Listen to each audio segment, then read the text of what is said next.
غور سے سنیں گے تو انشاءاللہ سمجھیں گے۔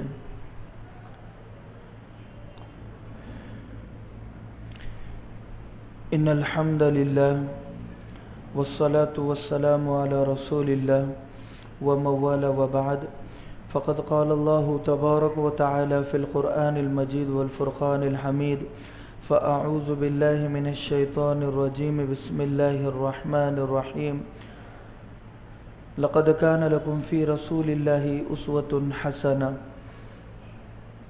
قال الله تعالى في مقام آخر لقد من الله على المؤمنين إذ بعث فيهم رسولا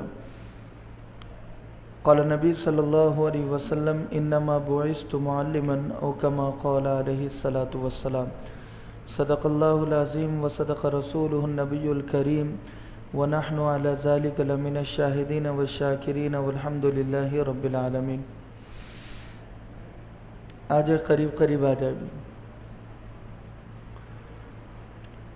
اللہ کے نبی صلی اللہ علیہ وسلم کو جزیرہ عرب میں بھیجا گیا۔ تھوڑا غور سے سنیں گے تو انشاءاللہ فائدہ ہوگا۔ ذرا قریب آ جائے۔ مجلس صحابہ کرام جب بیٹھتے تو ایسا بیٹھتے کہ چادر ڈال دی جائے تو بیچ میں جھول نہیں پڑتا تھا۔ مجلس کے آداب ہے بغیر کسی عذر شرعی کے ٹیک لگا کر دین کی بات کو نہ سنا جائے۔ عذر ہے تو بات الگ ہے۔ جوان جو میرے دوست ہے وہ قریب آ جائے۔ تو عرب کو اگر آپ دیکھیں گے میپ پر تو 3 طرف سے وہ سمندر سے لگا ہوا ہے اور ایک طرف سے زمین سے جڑا ہوا ہے۔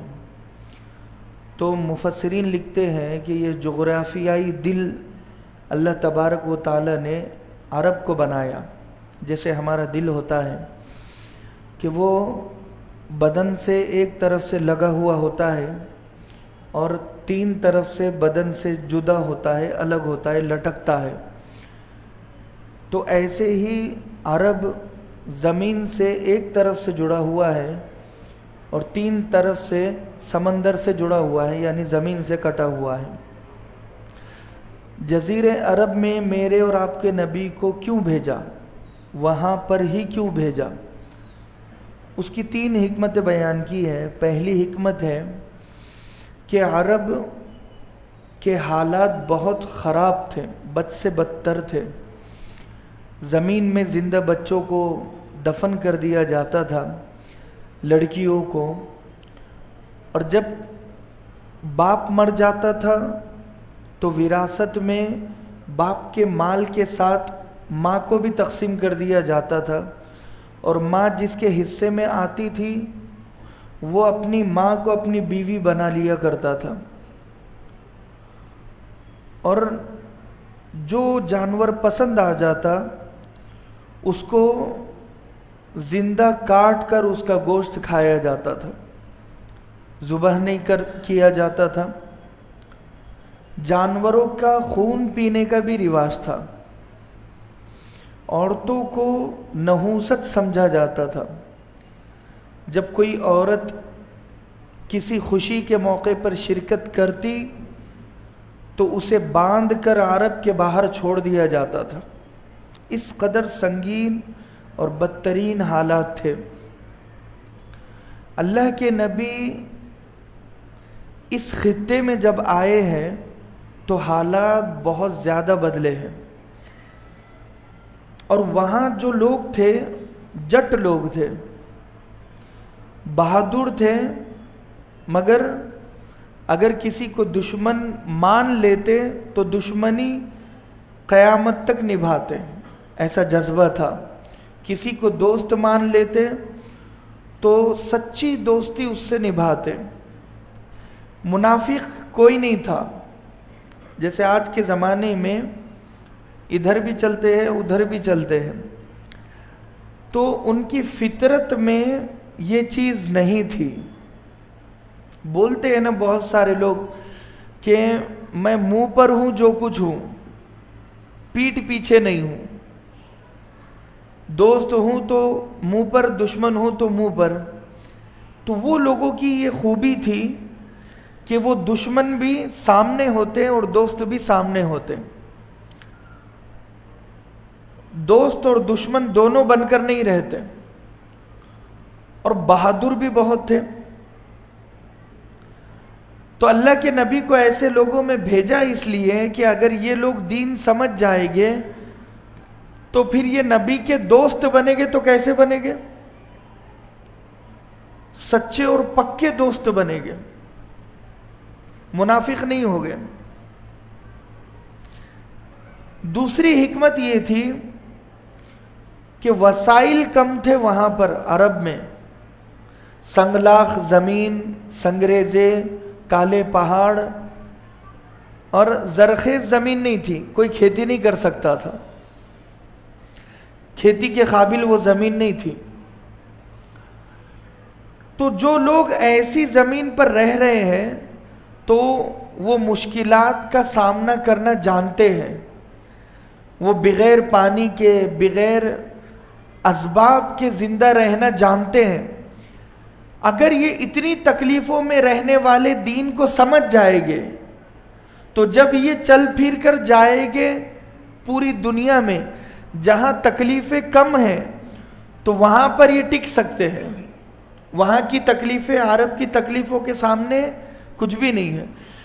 کیونکہ آج بھی عرب کی دھوپ میں آسانی سے انڈے کو ابالا جا سکتا ہے. آج بھی اس زمانے میں نہ ایئر کنڈیشن، نہ پنکھا، اور نہ گھر ایسے تھے کہ دھوپ سے بچا جائے. شدت کی دھوپ، اور کنکر ایسے تھے کہ پاؤں پر ورم پڑ جایا کرتا تھا. صحابہ کرام جب مسجد نبوی میں سجدہ کیا کرتے تھے تو پیشانیوں سے خون نکلا کرتا تھا اور زخم آ جایا کرتا تھا. ایک ایسی حالت ہوا کرتی تھی. ہم نماز بڑی آسانی سے پڑھتے ہیں پھر بھی آتے نہیں ہیں. تو اس لیے بھیجا کہ اگر یہ دین کو سمجھ جائے گے تو پھر یہ دور دور تک جائے گے. اور تیسری چیز کہ ان کی یادداشت بہت زیادہ تھی. یہ لکھنے کو شان کے خلاف سمجھتے تھے.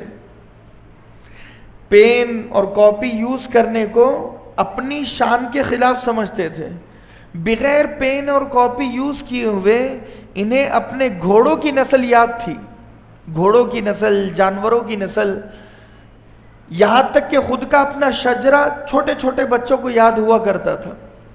اور وہ شجرہ 30 واسطوں سے، 30 واسطے کم نہیں ہوتے. ایک واسطہ ایک پوری صدی کا ہوتا ہے. تو اتنا شجرہ ہر ایک کو یاد ہوتا تھا. یادداشت بہت اچھی تھی اور اشعار ہر ایک کو یاد. جب کھڑے ہوتے تھے عکاظ کے بازاروں میں تو شعر و شاعری کی جو محفل چلتی تو یہاں تک لکھا ہے کہ ایک ایک ہفتے تک وہ ختم نہیں ہوتی. اتنے اشعار ہزاروں لاکھوں یاد تھے. یادداشت تھی پرفیکٹ. تو ان میں تیسری خوبی یہ تھی کہ یہ بیان اور خطابت میں انہیں ملکہ حاصل تھا، گاڈ گفٹڈ تھے.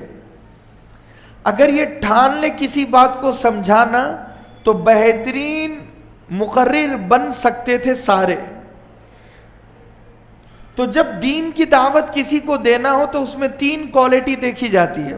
نمبر 1 کہ وہ منہ پر صحیح ہے یا نہیں ہے، یعنی منافق تو نہیں ہے، جو بول رہا ہے وہ سچ بول رہا ہے نہیں بول رہا. دوسری کوالٹی کہ وہ شخص کی یادداشت کیسی ہے، اچھی ہونی چاہیے. تیسری کہ وہ تکلیفوں کو برداشت کرنے کا عادی ہونا چاہیے. پانی نہیں بھی ملے تو چلے گا، کھانا نہیں بھی ملے تو چلے گا، تو وہ اچھا داعی بن سکتا ہے اسلام کا. چوتھی بیان اور خطابت اچھے سے آنا چاہیے. میں یہ تمہید اس لیے مان رہا ہوں تاکہ بات سمجھ میں آئے. یہ تینوں کوالٹی آپ ایک طرف رکھیں اور صحابہ کرام کو دیکھیں. پہلے کی زندگی یہ تھی کہ بچی کو زندہ زمین میں دفن کر دیتے. اور اللہ کے نبی صلی اللہ علیہ وسلم جب آئے